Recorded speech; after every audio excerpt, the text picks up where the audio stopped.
Hoje nós vamos começar uma etapa nova.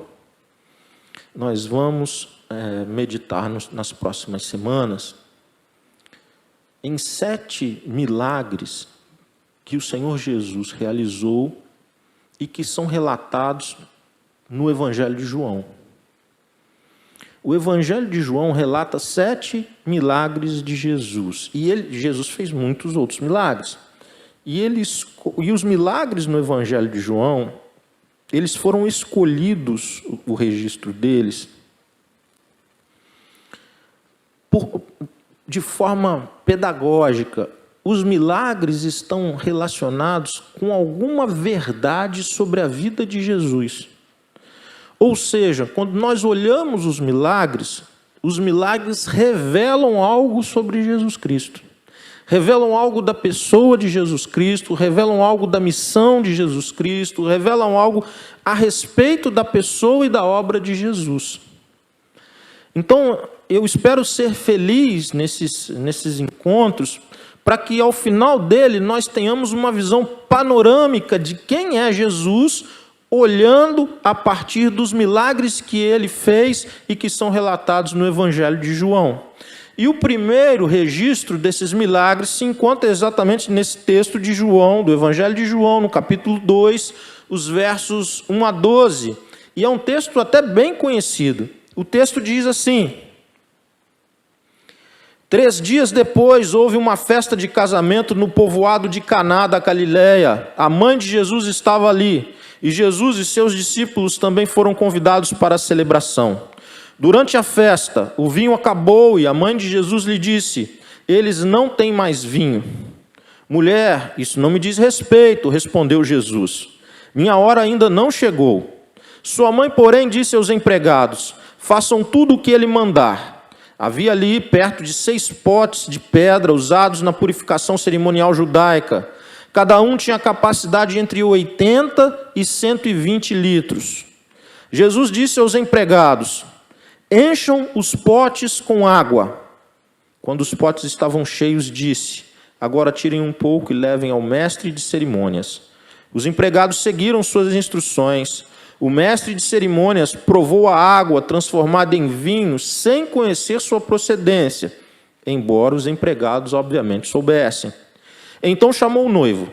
O anfitrião sempre serve o melhor vinho primeiro, disse ele. Depois, quando todos já beberam bastante, serve o vinho de menor qualidade. Mas você guardou o melhor vinho até agora.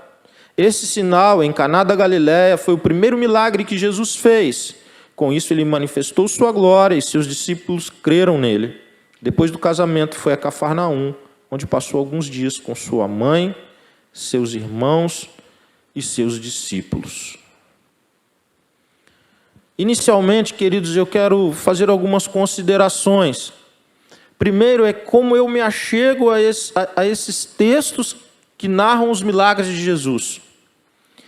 Eu chego a eles com a crença, com a convicção de que eles são registros históricos.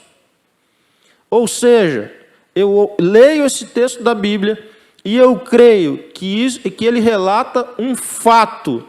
É parte da história de Jesus na Terra. Não é uma história inventada, não é uma ilustração, não é uma parábola. A parábola pode ter acontecido ou pode não ter acontecido, mas eu não creio nisso. Eu creio que esses relatos são reais, históricos. O que tem aqui é o que verdadeiramente aconteceu. Então, isso como eu me achego ao texto. Quanto a esse primeiro, ele acontece num ambiente de festa de casamento. E a festa de casamento, atenção, se você é o conhecido pai da noiva, você dê glórias a Deus, porque você está achando que está caro atualmente. A festa durava uns 7 dias. Sabe aquela parentela que tem longe? Ele não chegava na sexta e ia embora domingo de manhã, não. Ele passava a semana toda com você. E vinha aquele grupo de longe. Aquilo era quase uma excursão, irmãos, animada. Então, a família tinha que hospedar, tinha que alimentar, tinha que tratar dessa turma toda a semana inteira. Era uma maravilha, irmãos, uma coisa bonita de se ver. E é nesse contexto, então, de uma comunidade de pessoas simples, humildes, mais generosas, que receberam as pessoas nas suas casas, na aldeia, e todo mundo festejando. Jesus, os seus discípulos e a mãe de Jesus, Maria, eram convidados, o que sinaliza que eles tinham relacionamento com aquela família. Obviamente, tanto hoje quanto nos dias de Jesus, os convidados da festa de casamento eram pessoas queridas, eram pessoas próximas, eram pessoas do relacionamento daquela família.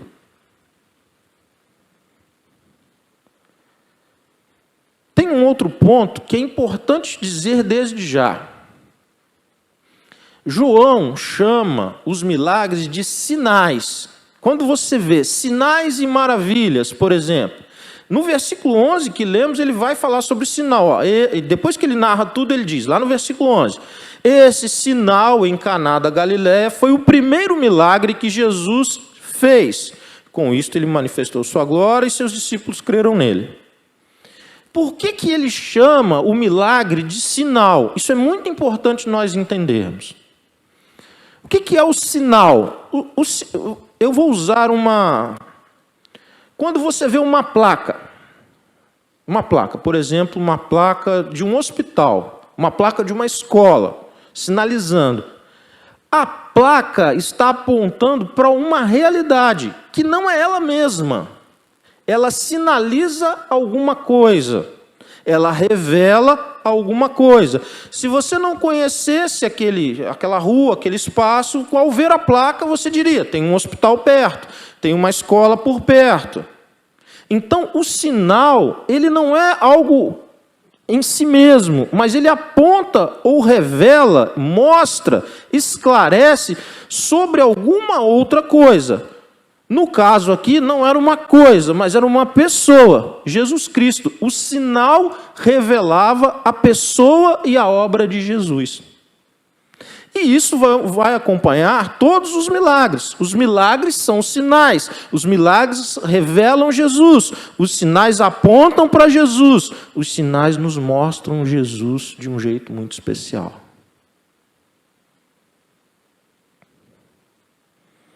Portanto, eu gostaria muito de que nós juntos fôssemos para além do relato do milagre em si, mas que nós encontrássemos Jesus, que nós chegássemos até Jesus a partir do relato dos milagres. Então o contexto é o contexto da festa. Lá em Caná da Galileia, Jesus com os discípulos foram convidados nessa celebração, e lá pelas tantas dá um problema. O versículo 3 vai diretamente revelar qual é o problema. Acabou o vinho da festa. E Maria, ela toma uma iniciativa, o texto não revela, e nós não sabemos por que foi ela a tomar a iniciativa, mas ela toma uma iniciativa de tentar ajudar aquela família a resolver o problema. Ela chega até Jesus, ela vai para Jesus e diz para Jesus, eles não têm mais vinho. E Jesus, aparentemente ou inicialmente, não parece tão disposto a fazer algum tipo de intervenção. Porque a resposta de Jesus para ela é, mulher, isso não me diz respeito, minha hora ainda não chegou. Entretanto, mesmo ouvindo isso, que é o relato bíblico, alguma coisa que eu não consigo saber o que é, foi gerado no coração de Maria, que ela, apesar do aparente negativa de Jesus em intervir, ela diz o seguinte para as pessoas das festas, que eram normalmente familiares, amigos, que ajudavam a servir a festa. E ela diz assim para eles, façam tudo o que ele mandar. Então tem uma espécie de tensão aqui, que a resposta de Jesus não foi das mais animadoras. Entretanto, ela fez o pedido e continuou esperando com convicção de que Jesus atenderia. E a partir do versículo 6, nós temos a ação de Jesus, que é o milagre em si. E pensa um milagre, irmãos. Imagine uns potes de pedra, o texto fala de 80 a 120 litros. Vamos tirar por 100 litros. Tinham 600 litros de água. Para quê? Por que eles queriam tanta água? Porque na cultura religiosa deles, eles precisavam se purificar. Que era o quê? O sujeito ia lá com uma vasilha menor, ele lavava o rosto, ele lavava as mãos, ele lavava os braços.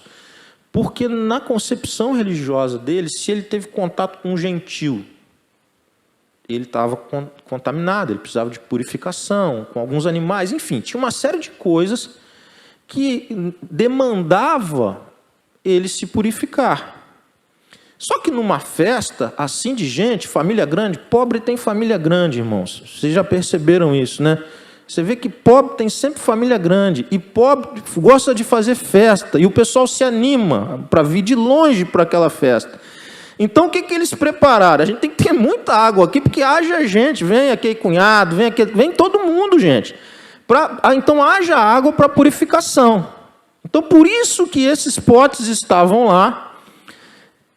E aqui a gente começa a entender algumas coisas. Jesus faz um milagre a partir daquilo que eles tinham, que já estava ali. Qual é o milagre em si? Ele transforma a água em vinho. Não era vinho que estava faltando? Não era aquilo que seria o motivo da vergonha, da tristeza daquela família? Ele intervém transformando a água em vinho. E ele o faz, de certo modo, de uma forma bem discreta. Porque se eu perguntar para você que horas exatamente, qual o momento que houve a transformação, a gente nem consegue identificar. Ele manda encher aqueles potes grandes, possivelmente eles foram num poço e acabaram de encher aquilo, se tivesse mais ou menos, enfim, mas o texto diz que eles encheram Jesus, e depois eles pegam parte daquilo e vão levar para o MC. Tinha MC naquela época, mas é o mestre de cerimônia, o MC da festa. Por que eles levam para o MC? Porque o MC era o especialista no assunto. Mas o MC não tinha acompanhado esse movimento todo. Aí você vai falar assim, pastor, a água já tinha virado vinho quando eles pegaram, virou vinho quando foi... Eu não sei o que dizer, o texto não disse, mas num dado momento, a água se tornou vinho. E quando o MC, ele prova o vinho, ele chama o noivo e diz, rapaz, eu não estou acostumado com esse não, porque você está usando a mesma estratégia da churrascaria. Não é a estratégia da churrascaria, não é essa? Vem pão, vem um monte de coisa. Você está na picanha, você quer a costela, você quer a picanha, você quer aquelas carnes novas, mas custa para vir. Enquanto isso, ele vai ali, ele quer refrigerante, quer não sei o quê, vai tomar um negócio. Só falta passar a sobremesa, mas não passa a carne. É a mesma estratégia da churrascaria. Ele falou, rapaz, você mudou o negócio aqui, né? Por quê? Porque esse vinho que está sendo servido agora é de alto padrão. Eu estou acostumado as pessoas servirem o vinho primeiro, quando o pessoal já fica meio alto, ele lança o ruim. Mas você mudou essa lógica. O que estava atestado pelo especialista? De que era vinho, e vinho da mais alta qualidade.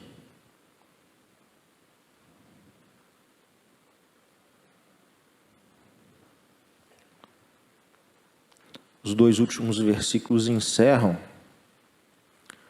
o relato do milagre, o relato do sinal, dizendo que esse foi o primeiro milagre que Jesus fez, o que joga por terra, inclusive, muitas teorias de que Jesus fez um monte de milagre quando era criança, de que Jesus fez um monte de milagre quando era adolescente, que Jesus ia jogar bola com as crianças, fazia gol de longe, só porque ele era Deus, sabe? Driblava todo mundo. Essas teorias, assim, de que...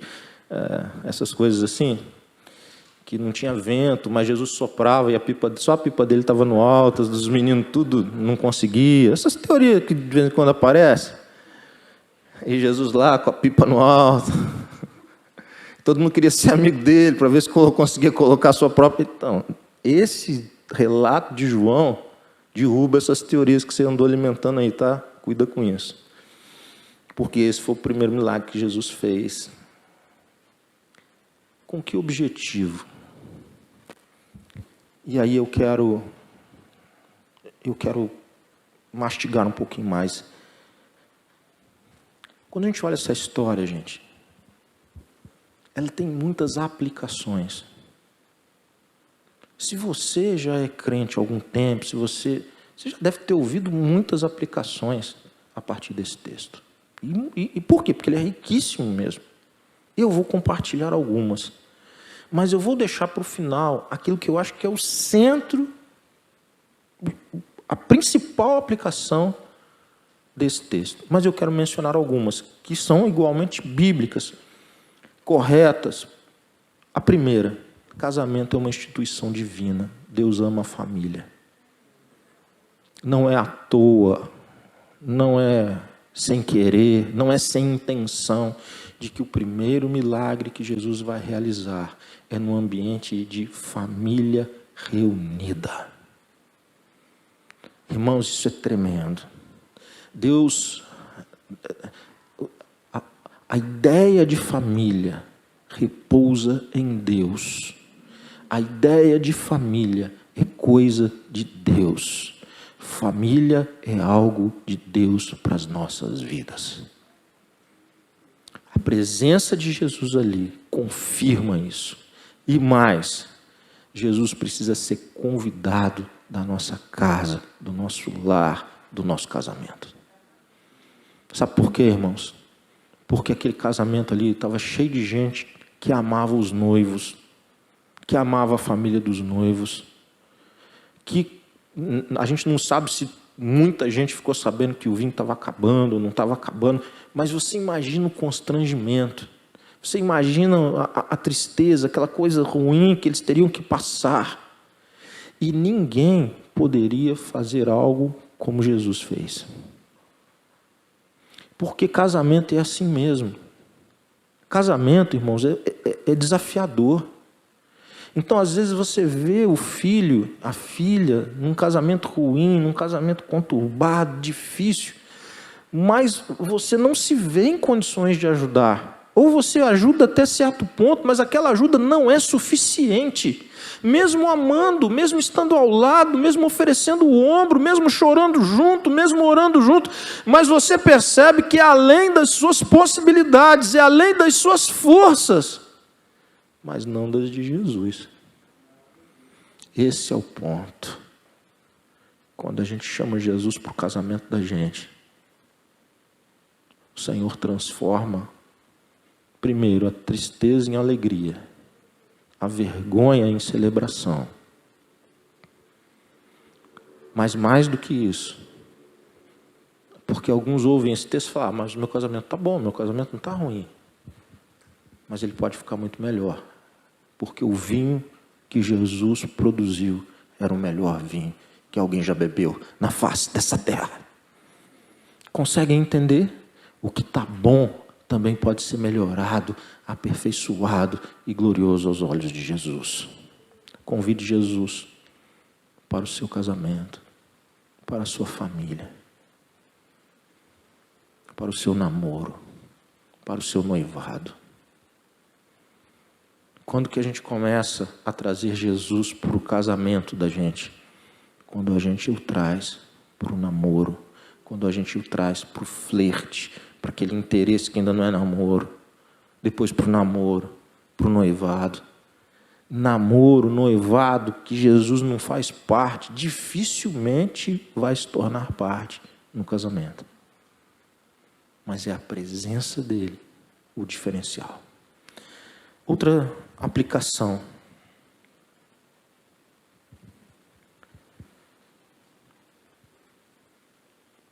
E esse ensino eu vejo em Maria. É quase que Maria ensinando a gente a orar. Eu não sei se você percebe isso no texto.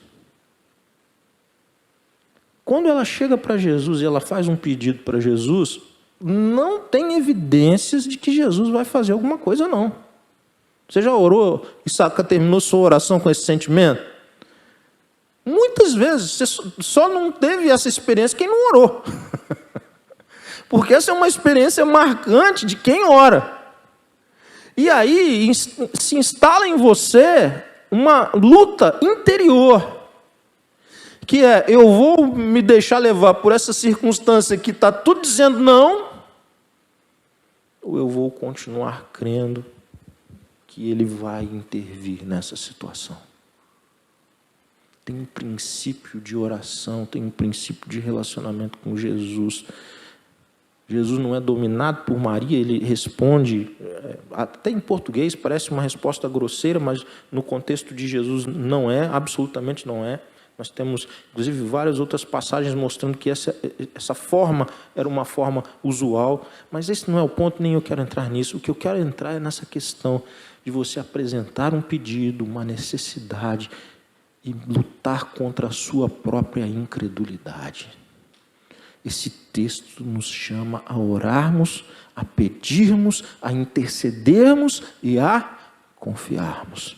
Ela chega diante daqueles que ajudavam a servir na festa e diz: façam tudo o que Ele mandar. Terceira consideração, então. O milagre acontece num ambiente de obediência. Vocês veem que eles seguem essa orientação, eles obedecem a Jesus. Quando Jesus fala para fazer, eles fazem. Quando Jesus fala para levar, eles levam. Quando Jesus busca água, enche os potes, leva para o MC, leva para o mestre de cerimônia. Ok. Irmãos, milagre, ele é gestado. O milagre acontece em qual ambiente? De obediência.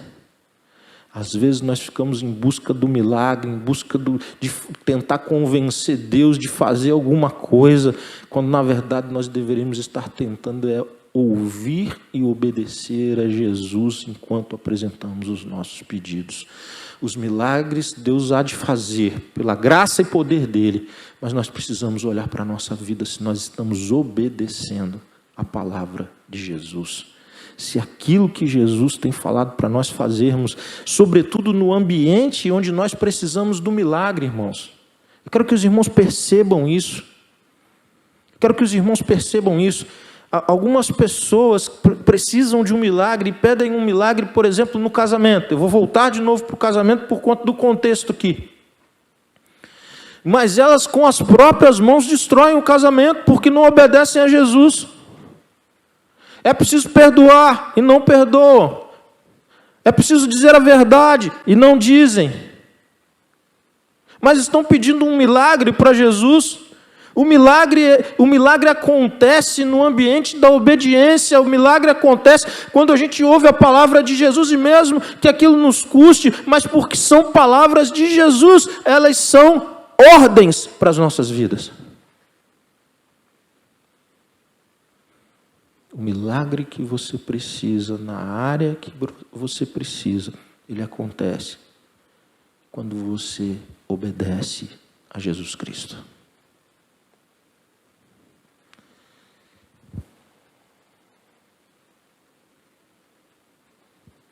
Você já ouviu falar a expressão, eu acredito que sim, fulano mudou da água para o vinho, né?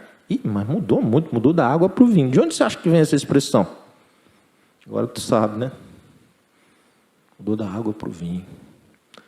Porque Jesus não muda apenas a água em vinho. Ele muda o coração da gente. Ele muda a vida da gente.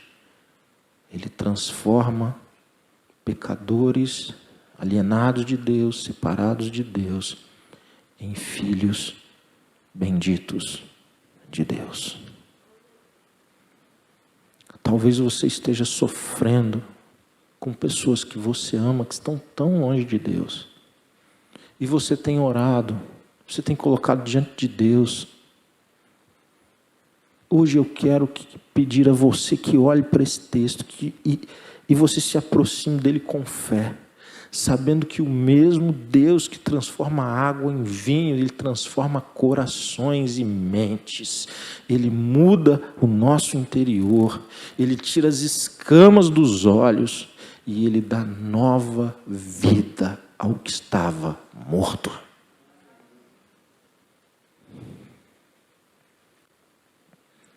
Todas essas coisas que eu falei são aplicações desse texto e possivelmente existem tantas outras.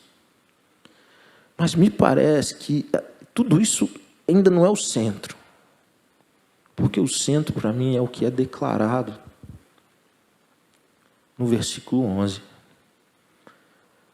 E são duas coisas. Com isso, Ele manifestou a sua glória. Com isso, Ele manifestou a sua glória. Eu quero olhar para isso.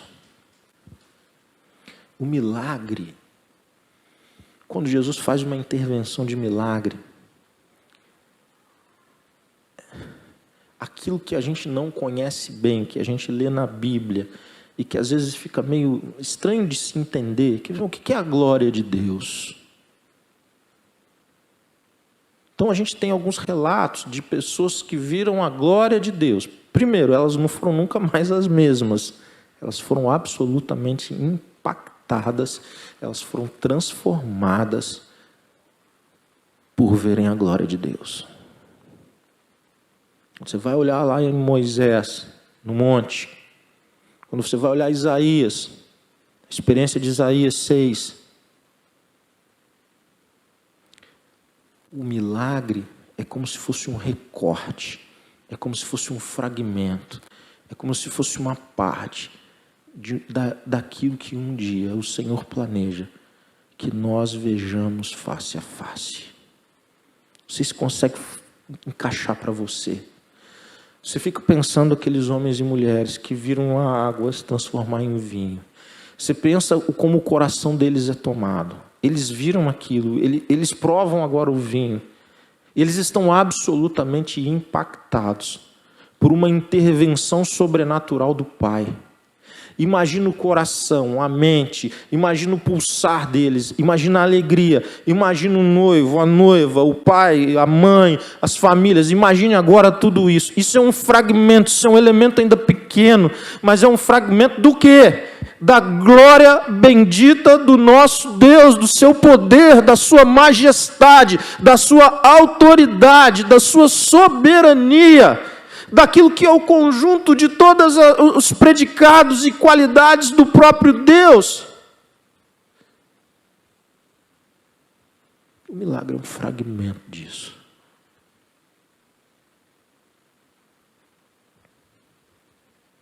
Ele começa a manifestar a sua glória.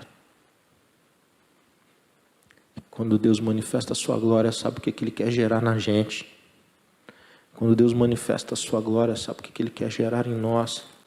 Fé. Porque olha o que o texto diz. E os seus discípulos creram nele.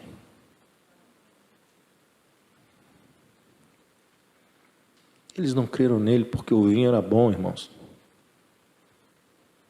Eles creram nele porque a sua glória se manifestou no meio deles. A sua glória se manifestou numa família, a sua glória se manifestou numa família humilde, anônima, pobre, de um cantão.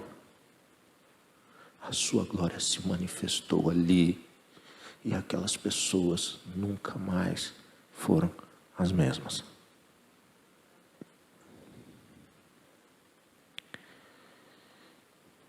É interessante que eu percebo essa questão do crer também como se fossem camadas.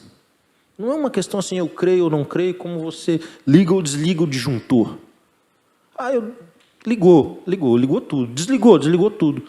Parece que a questão da fé, a questão da fé em Jesus Cristo, a questão de crer em Jesus Cristo, é como se fossem camadas, porque os discípulos já estavam com Jesus. Jesus já havia chamado os seus discípulos e eles já caminhavam com Ele.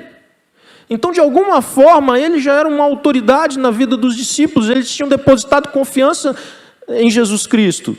E senão eles não estariam com Jesus, eles não estariam ali, eles não teriam deixado aquilo que já tinham deixado. Entretanto, não era suficiente para a missão que eles teriam.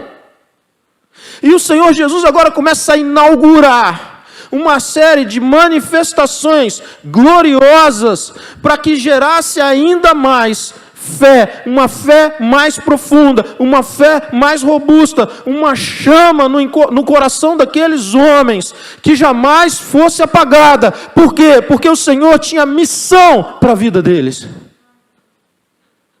Irmãos, porque muitas vezes a missão é difícil para mim ou para você?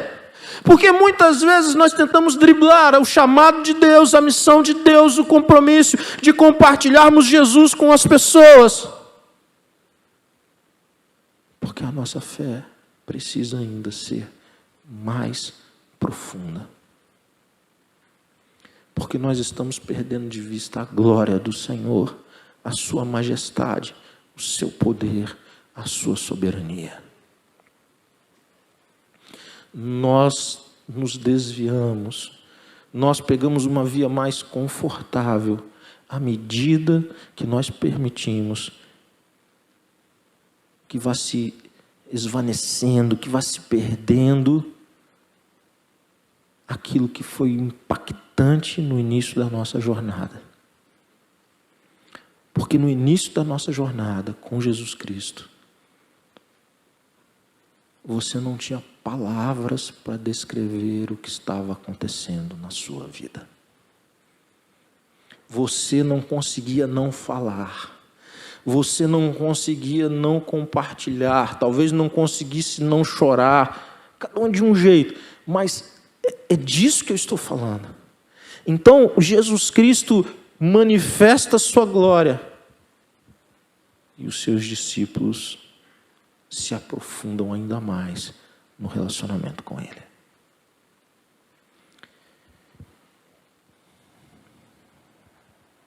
Quem é Jesus a partir desse milagre? Jesus é aquele que se relaciona. Jesus está na balada, Jesus está na festa. Jesus está com o povo. Jesus está junto daquelas famílias. Jesus está lá trocando ideia com as pessoas. Jesus está lá se envolvendo. Jesus se permite estar. Jesus é aquele que recebe pedidos e atende pedidos. Jesus é aquele que socorre o aflito. Jesus é aquele que socorre a família aflita. Jesus é aquele que faz o que ninguém poderá fazer. Jesus é glorioso, é majestoso, é eterno, é lindo, é maravilhoso, é o Criador, é o sustentador, é o Salvador, é o eterno, é a rocha, é a porta, é a vida, é a esperança. E é isso que precisa estar dentro da gente. E esse precisa ser o combustível que nos move nessa terra. Eu quero te convidar a baixar sua cabeça e fechar os teus olhos. O milagre desperta fé. O milagre aumenta a fé, a admiração, o respeito, o amor. Tudo isso o milagre faz. E hoje eu quero te desafiar, viu? Eu quero te desafiar nessa noite. Eu quero te desafiar, você que está aqui, você que está em casa, a dar passos de fé. Eu quero te desafiar nessa noite a renovar a sua aliança com Jesus. Eu quero te desafiar nessa noite a restabelecer o teu amor, o teu respeito, a tua gratidão, a tua admiração por aquele que te amou primeiro, por aquele que te amou conhecendo todos os erros e falhas e pecados que você já havia cometido, que estava cometendo e que iria cometer. Você quer novamente, você quer nessa noite mais uma vez. Você quer renovar nessa noite a entrega que você já fez em algum momento da sua história. Talvez você tenha percebido que essa entrega tenha diminuído. Você já foi mais comprometido, você já se alegrou mais. Mas nessa noite, o milagre não é transformar a água em vinho, mas o milagre é reacender a chama dentro do seu coração. O milagre é o passo de fé que você vai dar, são as correções que você vai fazer, e é o salto nos braços do teu Salvador.